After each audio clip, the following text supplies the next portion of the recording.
Buenas tardes a todos y a todas. Una entrega más de estas paranoias mías, ¿no? De estas cositas que comparto con vosotros, que trato de compartir con vosotros todos los días y que, bueno, que tratan no sé, de ofrecer pistas de cómo vivir o de cómo poder enfocar estos días tan complicados, pero a la vez tan bonitos y estas oportunidades tan geniales de revisarnos, de mirarnos un poquito por dentro. Voy a seguir con la línea de la filosofía porque me parece que hay ahí un filón bonito para estos días, ¿no? He estado 2 días con Aristóteles, hoy voy a cambiar un poquito, voy a avanzar un poquito, aunque me voy a seguir fijando en la filosofía de los clásicos griegos, porque creo que nos marcan un camino interesante y bonito de poder seguir, de poder llevar adelante. Después de Aristóteles hubo 4 corrientes filosóficas principales en un grupo que se conoce como los helenistas, ¿no? Hoy me voy a fijar en dos, y me voy a fijar en dos. Primero por las connotaciones que tienen hoy en día, que no son exactamente las mismas que tenían entonces, pero también porque ambas nos muestran, nos enseñan determinadas actitudes y determinados axiomas que también nos pueden ayudar a definir qué es lo que podemos hacer, qué es lo que no podemos hacer, qué es lo que podemos llevar adelante y qué es lo que no podemos llevar adelante, ¿no?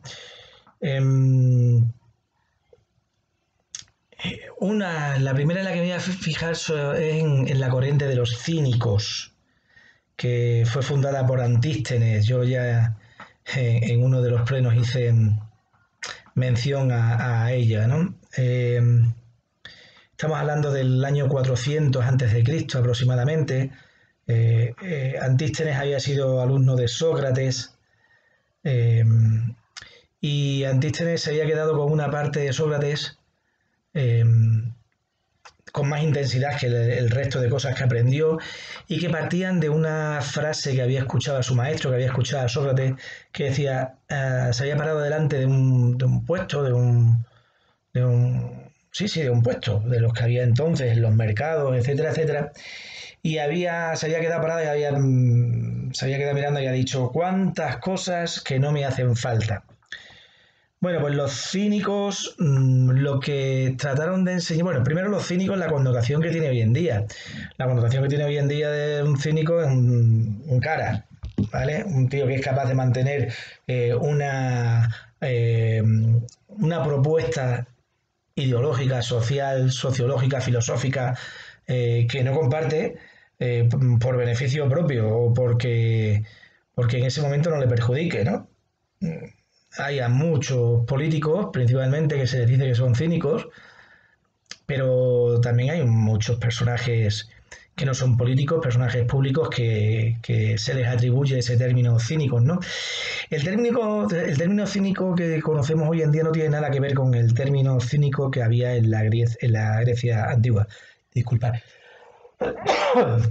Perdón. En la Grecia antigua, en la Grecia clásica, ¿no?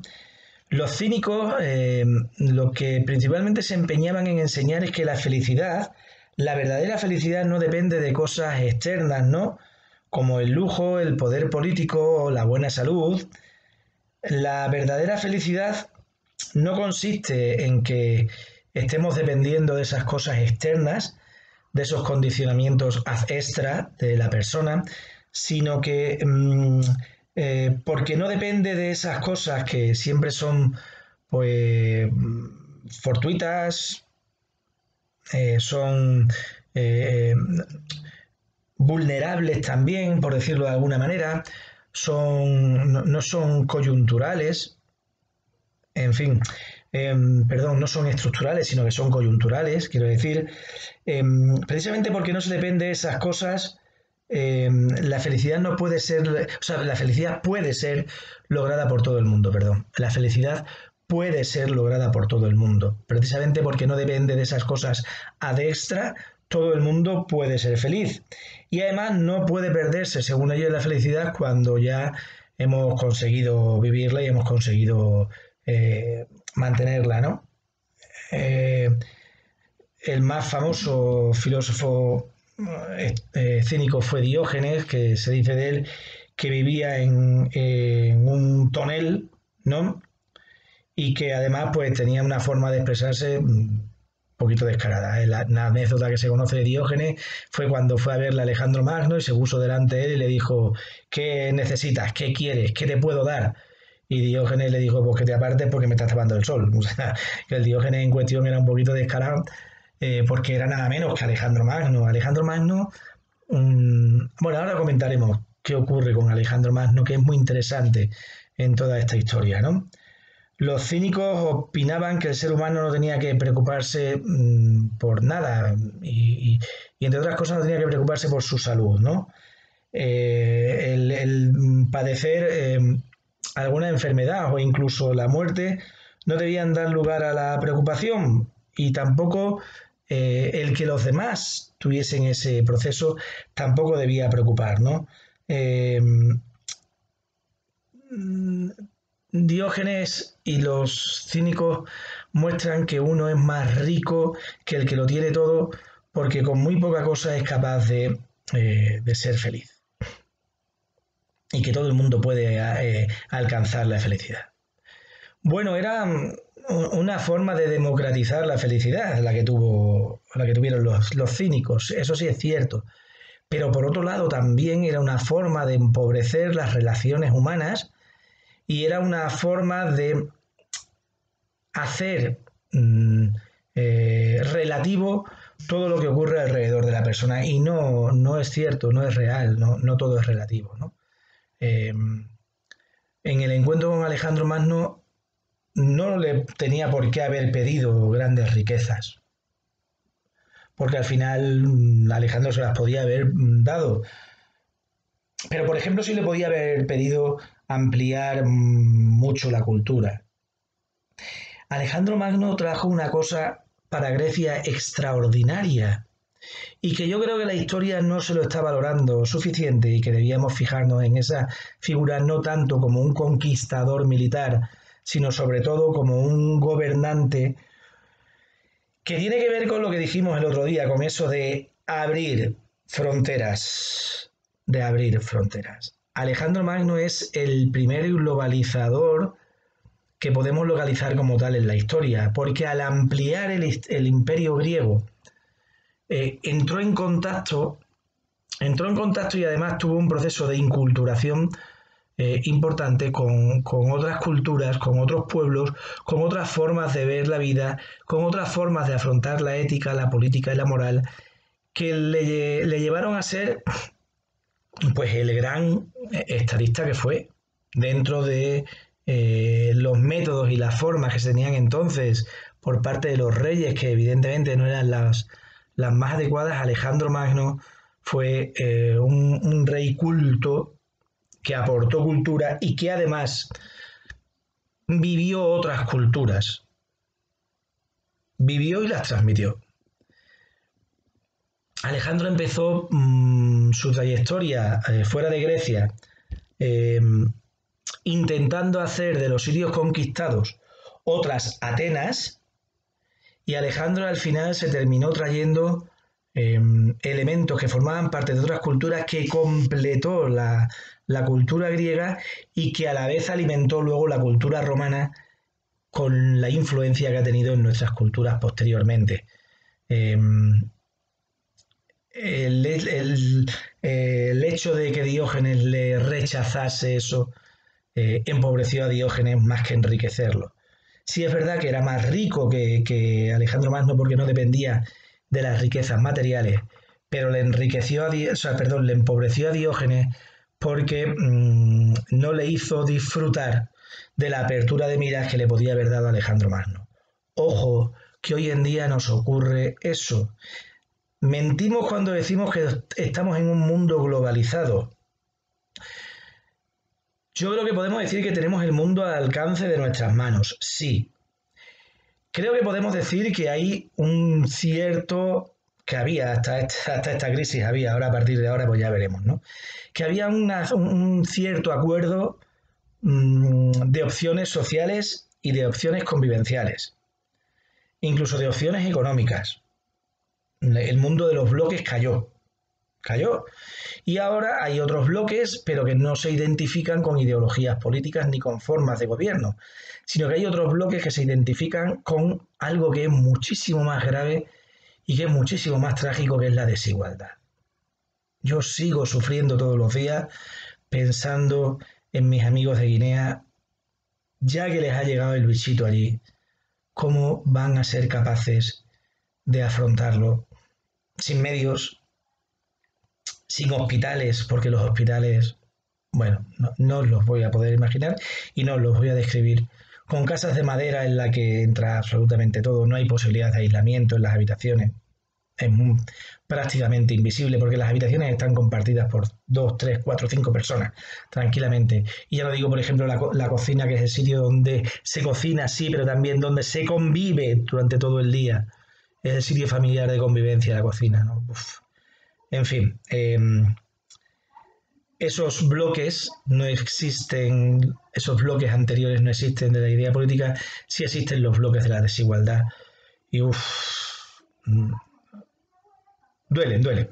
Bueno, la otra corriente eh, filosófica que quería hoy brevemente mostrar, ya sabéis que estoy dando píldoras, no entro en más ni pretendo dar clases, pero sí dar pistas para que podamos entender la realidad de otra manera diferente y más rica. Nada más, cada uno da lo que puede tener, ¿no? Fuera de los estoicos, cuando hoy hablamos de una persona estoica, es de una persona que lo aguanta todo y que tiene buenas formas, que le da igual todo lo que le digan, que siempre mantiene esa cara de póker que, que aparentemente le da la fuerza que necesita de cara a la gente, de cara al público, ¿no? Bueno, pues como antes hemos dicho de los cínicos, con los estoicos nos pasa igual. Los estoicos, como Heráclito, decían que los seres humanos, leo mis anotaciones y luego ya me expando, ¿vale? Que los seres humanos formaban parte de una misma razón universal, de un único pensamiento universal que le llamaban logos. El logos era la representación máxima de la divinidad que luego después poco a poco van desarrollando en los diferentes dioses, ¿no? Pero el logos estaba por encima de eso, era la completa sabiduría en la completa divinidad, porque no se podía alcanzar por completo, ¿no? Los estoicos pensaban que los seres humanos somos pequeños mundos en miniatura, que somos una especie de microcosmos y que a su vez somos reflejos del gran mundo que tenemos alrededor, ¿no? Bueno, los estoicos defendieron la idea de algo que hasta hoy en día se sigue manteniendo como la base de los ordenamientos jurídicos de todo el mundo, que es el derecho natural, eh, y que se basa en la eterna razón del ser humano y del universo, y que no cambia ni en el lugar ni en el tiempo, que es aplicable a todo el mundo, en aquella sociedad incluido a los esclavos, y los estoicos borraron la diferencia entre el individuo y el universo, y por lo tanto rechazaban la idea de la dualidad del espíritu y de la materia, y que estuviesen además enfrentados el espíritu y la materia. Ojo, que esto, por ejemplo, luego después en la teología ha tenido muchísima importancia, ¿no?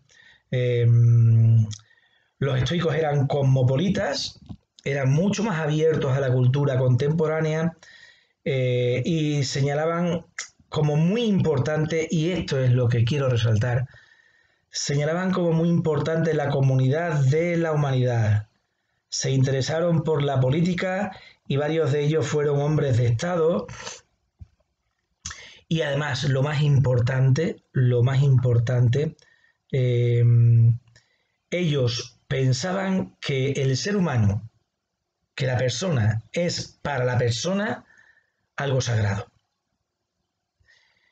Y esa frase, ese pensamiento va a ser la parte final, esta parte final de mi reflexión de hoy, y además ha sido el fundamento del humanismo a lo largo de la historia. El ser humano es algo sagrado para el ser humano. Pues yo creo que tiene esto mucho que ver con lo que estamos viviendo hoy en día, con lo que hemos vivido, por ejemplo, esta mañana en el Congreso. Si todos empiezan acordándose de los que están en los hospitales, de los que han muerto, pero al final tratan de llevarse el gato al agua. Y tratan de llevarse el gato al agua, cada uno con sus argumentos, pero ha habido un buen número de argumentos que han ido confrontados a los de otros.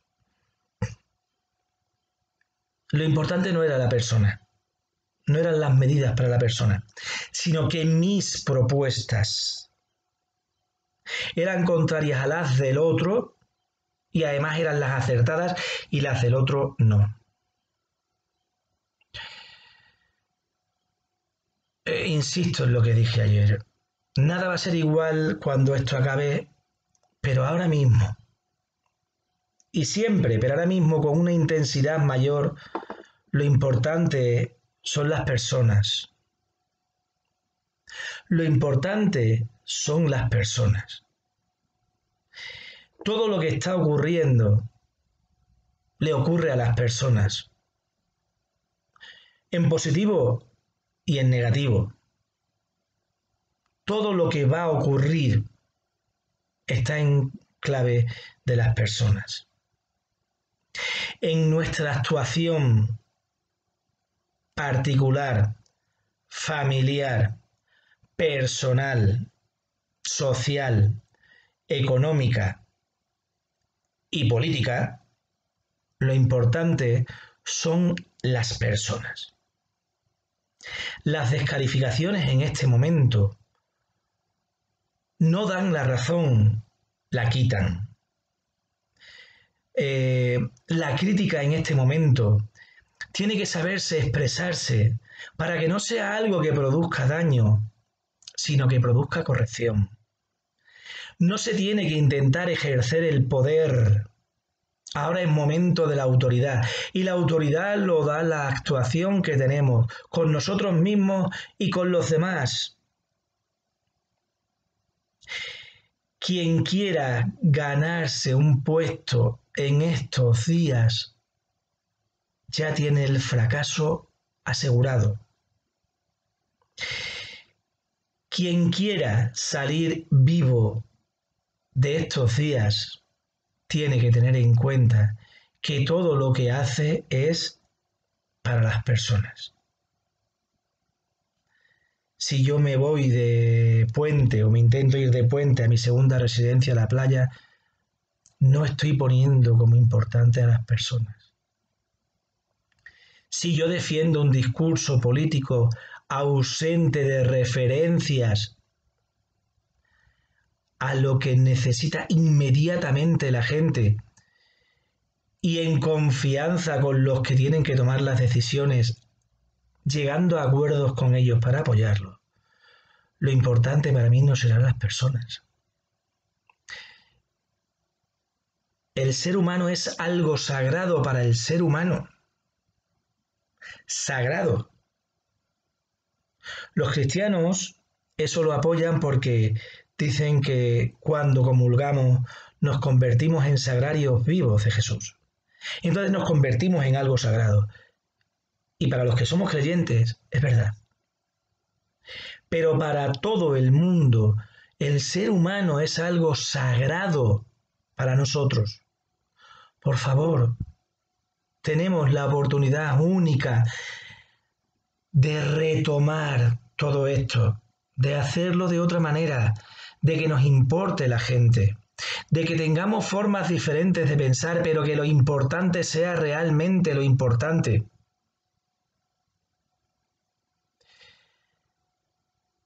Vamos a dejarnos en paz, en estos momentos por lo menos, de personalismos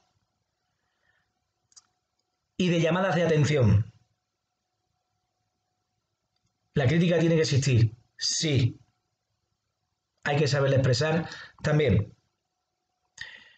Pero no podemos romper una unidad basándonos en fracasos de los otros y en ideologías. Porque entonces lo que estaremos haciendo será abocar nuestra realidad futura a un fracaso, iba a decir una palabra demasiado exagerada, a un fracaso inevitable, a un fracaso inevitable. No se trata de que mi idea sea la mejor, sino se trata de que mi idea sea útil. Ampliemos nuestras fronteras como hizo Alejandro Magno, empleémoslas en nuestro gobierno, en el personal sobre todo, y hagamos de este mundo ahora de verdad un sitio mejor, más justo, más libre, más solidario, más democrático y más fraterno. Y eso solo lo haremos cuando la persona sea algo sagrado para nosotros. Cuidaos mucho, quedaos en casa. Voy a seguir la tradición que impuse ayer para no ser ñoño, ¿no? Paz y amor.